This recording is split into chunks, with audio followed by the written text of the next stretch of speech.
Assalamu alaikum, Professor here, and welcome to the next session. And it's a very interesting one today, all about temperaments. So let's begin. So here's what we're going to cover. So there's going to be an introduction to temperaments first. Then we're going to go through Allah's systems. Then we're going to go through each of the temperaments. Then we're going to look at your secondary temperament and the combinations, and then virtues and vices. So an introduction to temperaments. So I'll start with this little story. A tortoise carries a stranded scorpion across a river. The scorpion stings the tortoise, who demands, "My nature is to be helpful. I have helped you and now you sting me." "My friend," says the scorpion, "your nature is to be helpful, mine is to sting. Why do you seek to transform your nature into a virtue and mine into villainy?" So that was Rumi, but it's quite a famous story.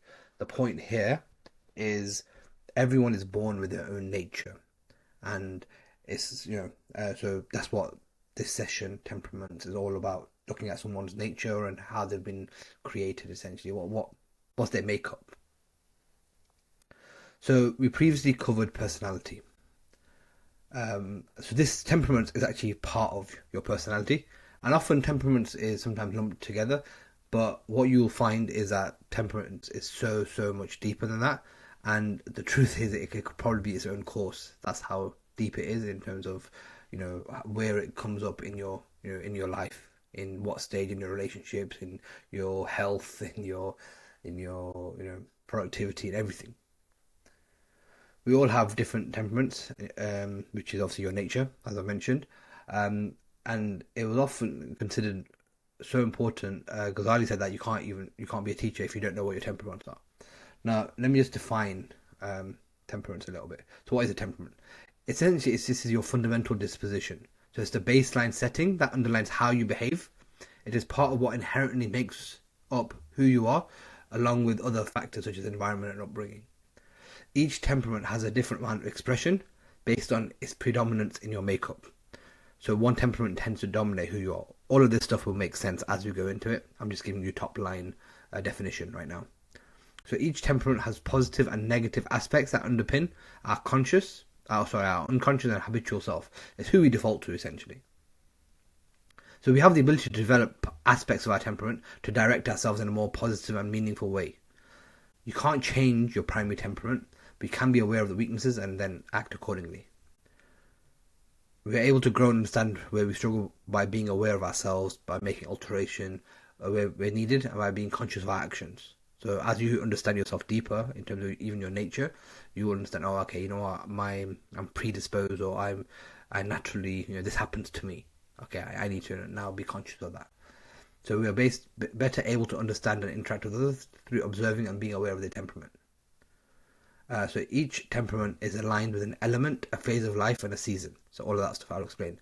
So when I said it was like it comes under personality, so personality is like the overarching thing in terms of who you are, but that's made up of your temperaments, which is what we're going through, which is your immediate behavior and your instinctive responses, and then part of personality is your character. So this is your worldview, your environments, your habits, schooling, all the stuff that have kind of shaped who you are and who you become. So temperament is the other side, that's naturally you. Okay, so let's go back.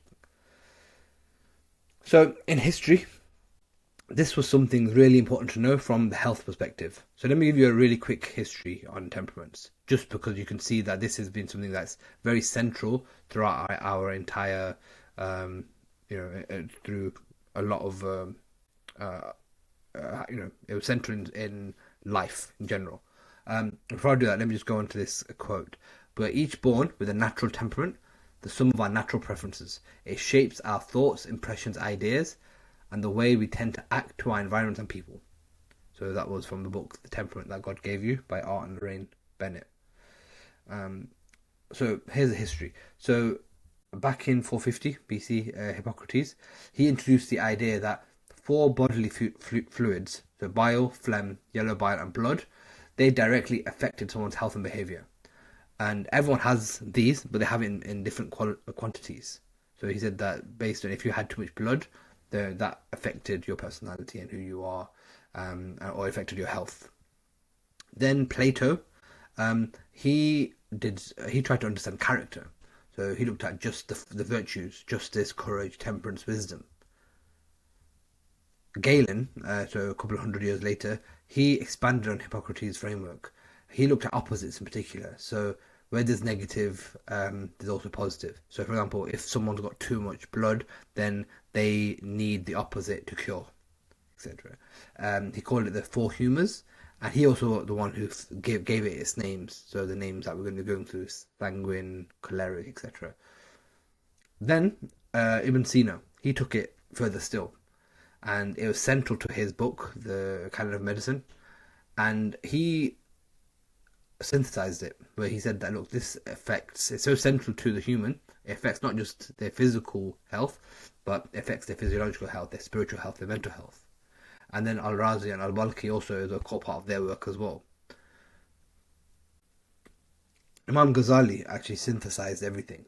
So he was like, this, we could use this to discipline the soul, and not just use it medically, but spiritually as well. So all of it like links up and syncs up. So he combined all the health side, or the mental side, the spiritual, with the spiritual side of the character and the virtues that Plato talked about, way back when. And then Paracelsus, sorry, he added the cosmology to it, the whole macro micro aspect, where he linked it to the four seasons, the four elements, and then beyond that, people like Immanuel Kant also reference the temperaments extensively in their work. And until we get to modern day, so Carl Jung, he the 16 personalities thing that you did previously, the Myers-Briggs, that comes from Carl Jung's work, and then the disc theory, etc. So again, he uses this stuff extensively as well. So you can see it's been a critical part of our civilization as we know it. So it's something that's critical to learn and to understand. So as I said, yeah. So holistic medicine, if you look at prophetic medicine, Greek medicine, or any of these things, Ayurvedic medicine, they all use this stuff. Chinese medicine as well. They use this is the framework that they use to actually cure. And so in the second session where we broke down the human, and I said that we're all made up of the four elements. So this is actually where it now comes in, and you'll see it playing out. So as I mentioned, we have all four of these in different quantities, and they make up us. So this is our nature, literally from a physiology perspective. So it's also called the four humours or the four energies. So how does it all work? So we have sanguine. This is blood, essentially people who have got a lot of blood. Then you have choleric. So this is yellow bile. Then you have melancholic. And then we have phlegmatic. Right. So dam is just the Arabic name. Then we have safra, which is yellow bile. Solda is black bile, and Walham is phlegm. And as I mentioned, it all corresponds to a season. So sanguine is spring, choleric is summer, melancholic is autumn, and phlegmatic is winter. And the same again, it corresponds with one of the four elements. So air, sanguine is air, and choleric is fire, melancholic is earth, and phlegmatic is water. And so and then as a result of that, it also then characterizes people who are associated with being sanguine. So the people who are sanguine, often sincere, joyful. And if you look at spring in general, spring is very air and light and airy. So that represents the personality. Summer is very hot and intense, and the people who are of a choleric nature, they are like that as well. They are very ambitious and passionate, and they're fiery. People who are of a melancholic nature, often it's artists and creatives and stuff, but they're deep thinkers. And they're of the earth, they're grounded and all that stuff. And then we have phlegmatic, and imagine water. Water is very peaceful, very calm, very quite passive. They're quite focused. So that's the nature of someone who's phlegmatic. So our primary temperament does not change, and it's linked with virtues and vices as well. And once you really start understanding this, it's a huge paradigm shift. It really is, because now then you start seeing it everywhere, and you start noticing other people, and then you start making being mindful of the temperament. Oh, okay, you know what, they are, they they probably flew off the hook because they're choleric in nature. So okay, you know, how do I deal with someone like that? Okay, this is what I should do. And as I mentioned, this could be an entire course in itself, but this module essentially summarizes a lot of this stuff. They often say you can taste someone's temperament, so you know someone's bitter, or if they're sweet, or if they're salty character, etc. So you know that that also comes out. So let me go into this in a bit more detail. Okay. So these are the four temperaments: so sanguine, choleric, phlegmatic, melancholy. Okay. So now to understand this deeper, let's understand how Allah's systems actually work. Because it's made of the four elements, you know, it actually corresponds with how Allah's systems are built and made up. Remember, you know, we were constantly be talking about the macrocosm and the microcosm, and we're a micro element of the overall macrocosm. Well, when we look at Allah's systems, where we can sort of see this playing out. So what do we see? So let's say one of Allah's systems is the four seasons, right? Another one of his systems is the day, the time of day. You know, the day, the 24 hours of the day, and the cycle, sunset and sunrise, sunset and sunrise. Another one is the human life cycle, so our stages of life. Another one is the moon cycle. But what do we notice when we look at each of these things, or each of these systems of Allah? You notice a pattern. So what you see initially is newness and growth. Then it gets to a stage where it matures. Then it declines, and then it decays. So, for example, spring, it's the time of blossoming and growth. Summer, you have that intense heat and peak and maturity. Then autumn, it kind of starts to fade and decline, and the leaves start falling off the trees. Then winter is sort of cold and dark, and so that's that playing out. Same with the time of day. You have that 3 a.m. to 9 a.m. slot. There's dew, there's bird song, there's a lot of barakah at that time, there's a lot of energy, so that's the kind of the spring part of the day. Then you have 9 a.m. to 3 p.m. This is the peak of the day. This is when most people are out. It's corresponds with noon. The sun's at that highest point, and it's the most heat. Then 3 p.m. to 9 p.m. is at the autumn of the day, so it starts to cool, and sort of decline. It starts to get to sunset, etc. And then 9 p.m. to 3 a.m. is at the winter of the entire day, where it's cold and dark. It's time to sleep. And that also a lot of this stuff, like I said, reflects the personalities as well. So the one who's spring type is the person who's full of energy and growth. Whereas the person who's the kind of corresponds with winter, or is the one who kind of prefers sleeping and is like that, passive and stuff. So, but we'll go into that in a bit more detail. Again, just another example: the human life cycle. You have a child, then you have the teenager, who's like intense and then you have the adult as it starts to kind of age and mature and decline, and then you have old age where they're starting to decay. So this is an important pattern to recognize, because this is how we work also. These patterns repeat within us and we act accordingly. So remember when we reconstructed the human body physically, what we made up of. So we made up of dust, which is earth, clay, which is earth and water, our foam dried mud, which is earth, water and air, and our fired clay, which is earth, water, air and fire. So fire, water, air and earth. So just like Galen said, we have the four humours. What's important to understand is that we have all of these elements, but we have it in different proportions. And the one that we have the most of, therefore, makes up our primary element. So if you have more fire in you, then that corresponds with a certain temperament. If you have more water in you, then that corresponds with that element, etc. And so each of us has a temperament that corresponds to each of these, and we can map these against seasons to understand it better. So air represents spring, fire represents summer, earth represents autumn, water represents winter. So as I mentioned, the primary temperature doesn't change. Secondary can, but only to the one adjacent. So it's never opposite. So that will make more sense a little bit later on. So the following diagram should explain it a bit more clearly. Okay, so this is just the different cycles and seasons. So you can see with the moon cycle, for example, it's a new moon, then it hits the peak, then it starts declining, and then it disappears. So and then we talk about the other systems as well. So here is where you can see it. So spring, you can see in this bottom corner, that's the air element, and so these are often the traits, the characteristic traits of someone who is that spring sanguine personality. Then you have the choleric temperament, which are it's the fire elements, which represent summer. So, and again, you can see hot and dry. So summer is hot and dry. Spring is actually hot and wet. It's hot and wet. Phlegmatic is water, and it's cold and wet.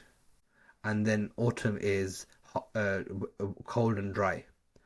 So and then these are some of the kind of personality traits representing each of these things. But again, the reason we're saying cold and dry and hot and wet, because when this is used in medicine, for example, that's how they respond to treatment. They look at, okay, okay, is this disease a something that requires its opposite? So if it's a hot and wet disease, okay, it needs to be treated with something that's cold and dry, etc., etc. So it works in the same from a personality perspective. So let's now understand each of the temperaments a bit more deeply. So as we mentioned, this is why you act the way you act. So it represents your instincts. Are you quick to act or slow to act? Are you expressive or more withdrawn? Are you quick to anger or quick to fear? You can begin to recognize the traits of each type in the people around you and act accordingly to be mindful of their nature. So what temperament was the Prophet Muhammad? So Imam Suyuti he said that he was the perfect balance of all four. So in terms of an Islamic perspective, the sanguine tends to be the dais, but because they're the ones who are outgoing and things like that. Then choleric tends to be the scholars. The melancholic tends to be the saints, and phlegmatic are the sheikhs. But I'm going to explain each of these now, so that will make more sense as we kind of go into it. So let's meet all the different temperaments and see if you recognize yourself in any of them. One thing they say is that if you have a team that contains all four temperaments, that has the most balance and has much better chance of success. For example, the Beatles, they were quite famously known to be one of each temperament. So Paul McCartney was sanguine, John Lennon was choleric, George Harrison was melancholic, and Ringo Starr was phlegmatic. So here's the sanguine. So the positives is that they're easygoing, they're confident, they're sociable, they're expressive, they're pleasant, they're emotional, they're high self-esteem, short-term memory, they have socially intelligent, they enjoy the limelight, spontaneous, optimistic, energetic, sincere, hopeful. So I've got a lot of happiness, a lot of joy, a lot of mercy within them, right? Their attitude is that they tend to be the life of the party. Go on, let's all go get along, let's enjoy ourselves, let's have a great time. So as I mentioned, the elements air.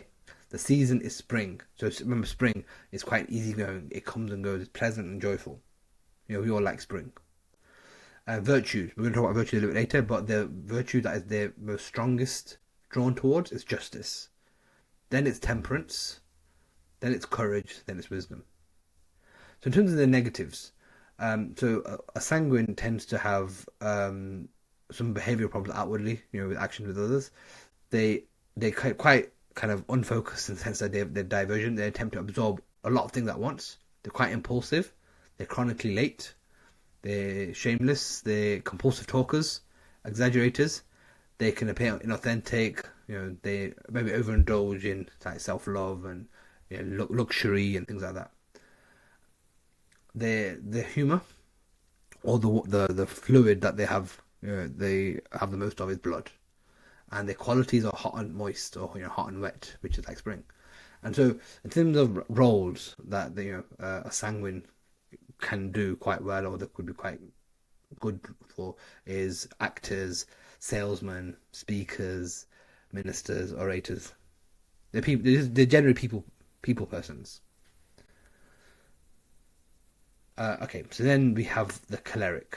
So the sanguine is the popular, Mr. Popular, basically. Or Mrs. Popular. Choleric is the powerful. So their positives are they're ambitious, they're very strong-minded, they're focused, they're highly socially intelligent, They're passionate, they're good at problem solving, they're a delegator, they're confident, high self-esteem, sincere, motivating, they're consistent, and they're very loyal, and they build relationships on that way as well. So they're very black and white. Get it done or get out of my way. Like, they don't suffer fools gladly. The element's fire, and then obviously as a result, what is summer like? Summer's, it's hot. There's people who are choleric tend to be very quick. They can respond very quickly. They're hot tempered. They're ambitious. They're passionate. They're sincere. They're motivating. So their virtue, unsurprisingly, is courage. They're the main courage. But then, again, unsurprisingly, they struggle a little bit with temperance, which is about being calm and so the negatives, again, they behavioral problem, the extroverts, aggressive, they're rude and tactless sometimes, impatient, argumentative due to belief in oneself, because they really, really believe in themselves. They've got super high confidence, and that sometimes means they've got no empathy. So they're not really, people centric in that sense. They're uncomfortable around emotion. They demand loyalty. They're unable to relax. So the humour that they've got most of is yellow bile, and their qualities are obviously hot and dry. So suitable roles include leaders, builders, statesmen, sports captains, producers, CEOs, someone who needs to make decisions, who needs to be decisive, who needs to just take the bull by the horns. Then we have the melancholy. So this is the perfectionist. So positives are they're intense, they're deep thinkers, they're sensitive, they're quite inward. A perfectionist, long-term memory, introspective, low self-esteem. They're thoughtful, they're highly creative, they're independent, good planners, schedule-oriented, they're analysts, they're pious. So you can see long-term memory versus short-term memory. So sanguine and melancholy are actually complete opposites. So spring and autumn are opposites. Just like air and earth essentially are opposites. So their attitude is get it right or I'll do it myself, because again they've got high standards. The element's earth, the season's autumn, so they're pessimistic. They're actually quite negative thinking sometimes. They're wise and thoughtful. They're deep thinkers. So their virtues are wisdom first. So because they're deep thinkers, they're quite wise. Then they temperance, then justice and courage. But the negatives are they're obsessive, they're too cautious, they're very introverted, tunnel vision, they're discontent, they're difficult to please. Pessimistic again because they're perfectionists. They've got extremely high standards, and but then they're also very deeply affected by tragedy. So if someone's melancholy and they've gone through some tough times, they've struggled to bounce back. The sanguine is quite airy, and they're like, okay, they see the good in everything. They're optimistic, but the melancholy is pessimistic. The humor is black bile, and the quality are cold and dry like autumn. And suitable roles are analysts, artists, musicians, inventors, philosophers, doctors. Then we have the phlegmatic. Um, so they're positives: calm, compromising, social but quiet. They're reserved. They're good listeners. They're forgiving. They're low emotional expression. They defer to others. They're very respectful, emotionally intelligent. They're content. They're kind. They're faithful. They're very peacemaking, rational. They're patient. So their attitude is generally, look, I don't want any trouble. Let's just chill out. Let's just relax. So again, water. So their season is winter. So it's calm and reflective, very peace, focusing on one thing. Just they want to be they just want quiet. And again, their virtues is temperance, and then wisdom, then courage, and justice. So their negatives can be they can be short-tempered or subdued. Um, they attempt to absorb single issues rather than everything at once. So they're quite, like I said, inward focused. They're quite prone to laziness because again they're passive. They're quite laissez-faire. They're a bit fearful of change. They're very sarcastic, non-participative, passive, sleepy. They're very compromising because they just want to get on. And so if someone strong-minded kind of pushes them in one direction, they'll kind of give up like a pack of cards. Their humor is phlegm. They have too much phlegm. And the qualities are cold and wet, so like winter. So suitable roles: diplomats, accountants, teachers, technicians, counselors. So, I mean, this is sometimes a good example of, this playing out in pop culture. So, in The Wizard of Oz, so Dorothy is the phlegmatic character, the water. She's quite soft, hearted, quite natured, very sweet. The lion is very sanguine. The scarecrow is the choleric, and Tin Man is very melancholic. And it's interesting because what they were searching for, what were they searching for? They were searching for what they didn't have. So the Tin Man didn't have uh, a brain, I believe. I'm forgetting, but essentially they were searching for the thing that they wanted the most. Um, then we have Winnie the Pooh. So Winnie the Pooh is a very sweet, um, chilled out guy or chilled out bear, and he's the Winter. Then you have Tigger, who's very bouncy and that's a very sanguine character. Then you have the rabbit, and then we have Eeyore, who's the very negative, complaining, melancholy type. And then same with Doctor Seuss. So we have Horton and the elephant. Then we have Cat in the Hat, again very bouncy, and then the Grinch is quite a aggressive character. And then we have the Lorax, which is quite melancholic. So this table, you can do a screenshot if you like, but this kind of summarizes it quite well in terms of strengths, weaknesses, the type they are, the element it relates to, how they respond, etc. So that's a good way of summarizing it. Okay, so we've talked about temperaments in general, so you've got like a good overview of it now. Now we talk about secondary temperament. So when this was used in medicine, the doctor's aims were to balance the four humors. So if you're too hot and wet, then they would apply medicine that was cold and dry. So you treat it with its opposite. So our aim is to become balance as per the heavens and the cosmos, because balance we've already established represents order. And so if we are to be balanced, we are to be orderly. So our actions should be heavenly, and being heavenly is done to being balanced. With that said, you can actually combine temperaments. Remember the saying, you're in your element.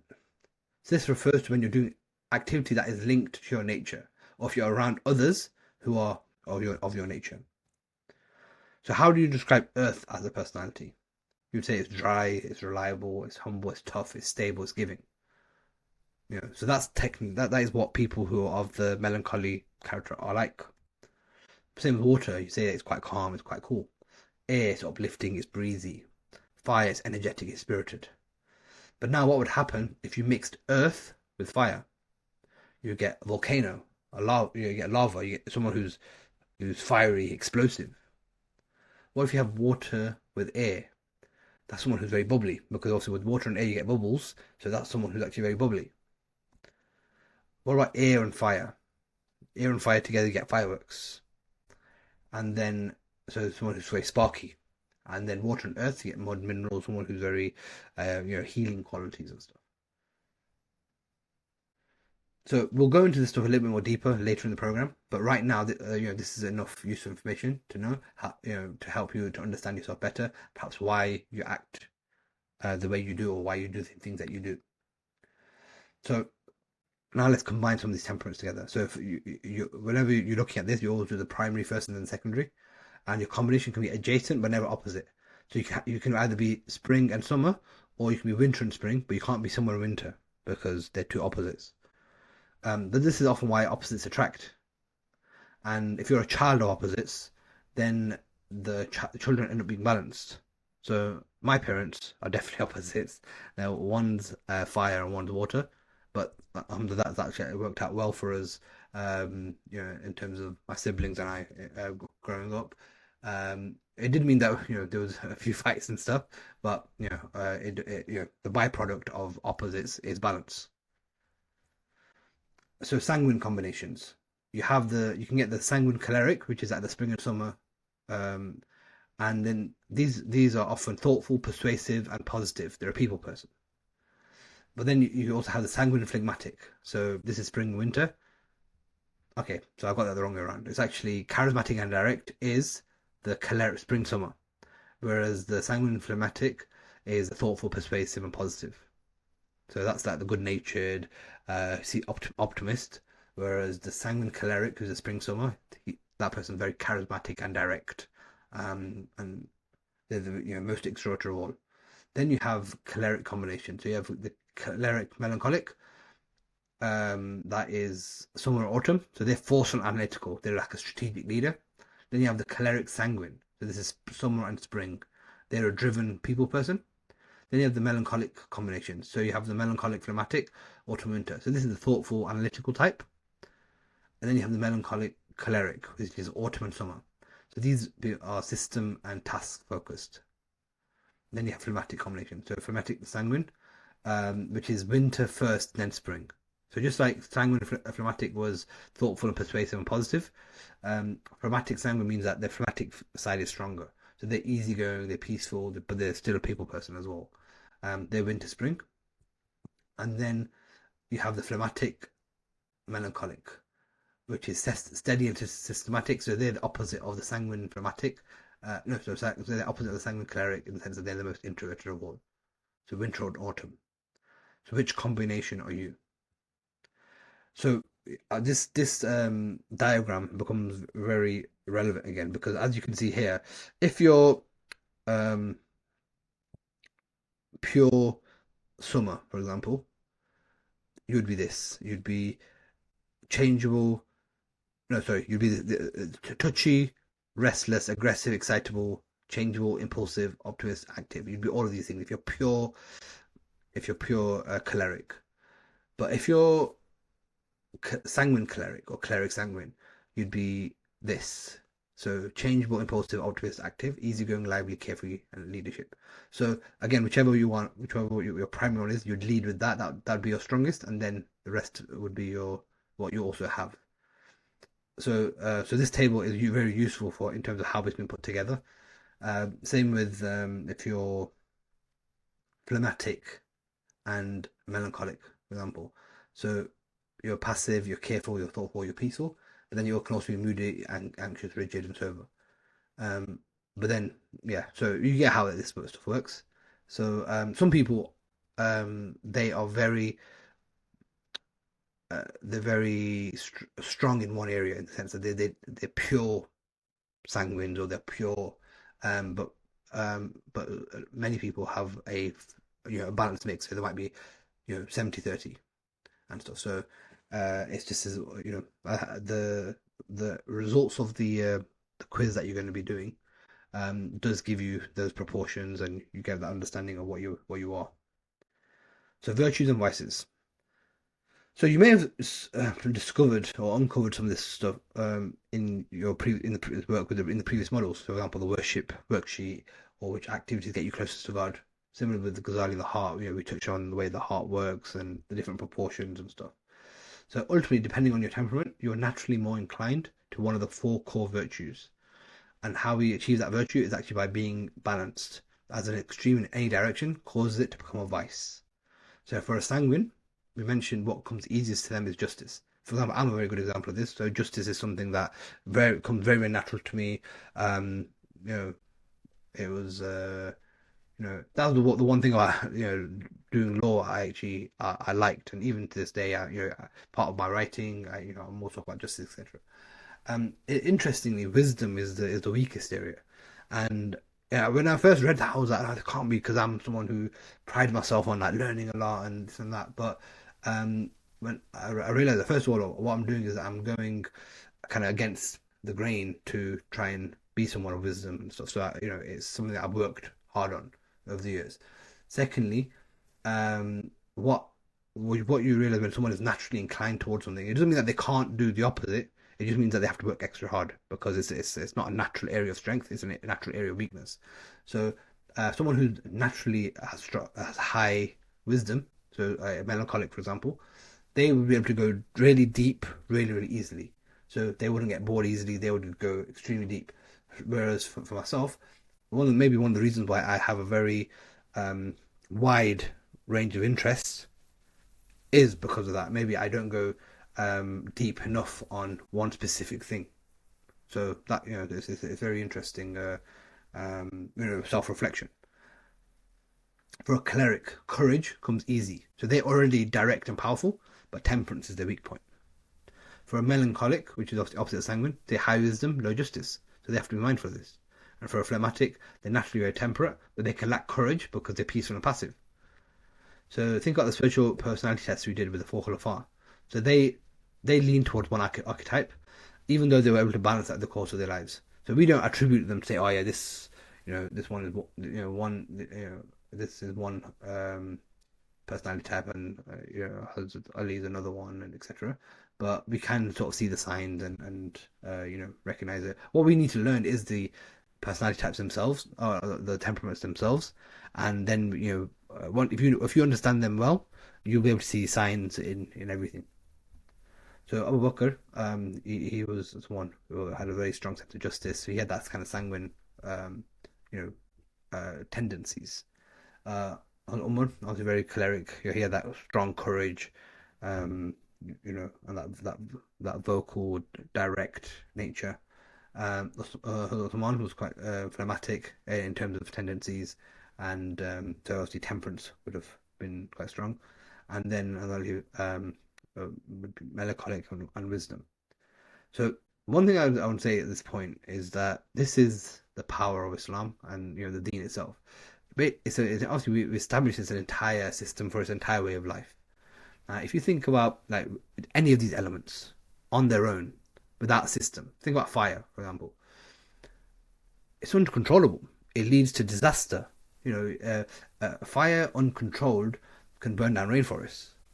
Imagine a someone who's very fiery and they can without a system they can become tyrannical and dictator and all sorts. Um, but with a system, fire can be one of the most useful tools. It can be used for engines and cars and energy.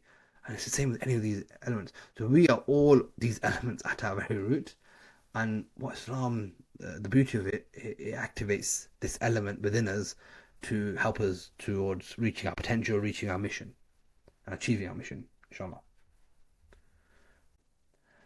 So this is a good example of what it looks like if we are in balance and if we either go to extreme or not enough in any of these areas. So for someone who is melancholic, who naturally steers toward wisdom, so if they're wise, that means that they have a mindedness, they love learning, they have curiosity, they have creativity. But if they don't have enough, they go towards being closed-minded and apathy. If they have too much of it, they get obsessive and lack of judgment and impractical. Same with courage. Too little leads to cowardice and laziness. Too much leads to recklessness and righteousness. But then the right amount, the balance, leads to integrity, persistence, bravery. Justice. Lack of it, treachery. Too much, dictatorship, blind obedience. Fairness, leadership is the middle path. And then temperance, unmerciful, boastfulness, being rash. On the other side, on too much of it is being a pushover, being too self-deprecating, being cautious, being inflexible. So having that right amount is humility and forgiveness and that right nice balance. This is something called the virtue continuum. So again, it's the same sort of model, but with different areas that we have all these important core values. But your big that's why they say sometimes your biggest strength is your biggest weakness, because too much of you adopting your strength um, tends to go being overzealous with it is actually bad, and then being light with it is not good either. So here's a nice table which again you can screenshot that has a summary of all of the different aspects. So the sanguine, the humor is blood, the element is air, the season is spring, the quality is hot and moist, and the virtue is justice, and personality is courageous, hopeful, happy. And then choleric, yellow bile, fire, summer, hot, dry, courage, short temper, and ambitious. And then black bile is melancholy, represents earth and autumn. Cold and dry, the virtue is temperance, and the introspective and sentimental. And then phlegm, phlegmatic, water, winter, cold and wet, wisdom, and calm and unemotional. So the action items is that to do the 4 temperaments test, that link, and then to complete the temperaments worksheet. So just to end, your sickness is from you, but you do not perceive it, and your remedy is within you, but you do not sense it. You presume you are a small entity, but within you is enfolded the entire universe. You are indeed the evident book by whose alphabet the hidden becomes manifest. Therefore, you have no need to look beyond yourself. What you seek is within you, if only you reflect. Quite literally. Imam Ali. So that's it for this one, and I will see you on the next one.